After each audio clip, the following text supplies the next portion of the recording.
ಈ ಪನೀರ್ ಟಿಕ್ಕಾ ಮಸಾಲ ಒಂದ್ಸಲ ಟ್ರೈ ಮಾಡಿದ್ರೆ ಮತ್ತೆ ಮತ್ತೆ ಬೇಕು ಅಂತ ಹೇಳ್ತೀರಾ, ಯಾಕಂದ್ರೆ ಅಷ್ಟು ರುಚಿಕರ. ಬನ್ನಿ ಮಾಡೋಣ.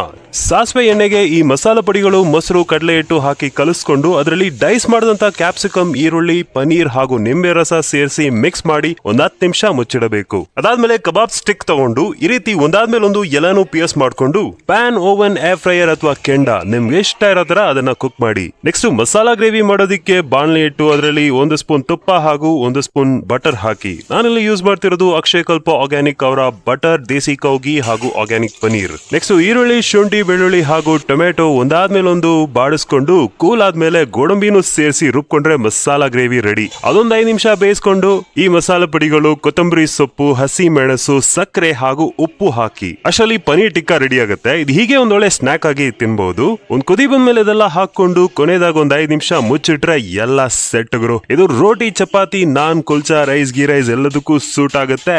ಮಸಾಲಾ ಪದಾರ್ಥಗಳು ಏನೇನು ಅಂತ ಕಮೆಂಟ್ಸ್ ಅಲ್ಲಿ ಹಾಕಿರ್ತೀನಿ ನೋಡಿ. Thank you.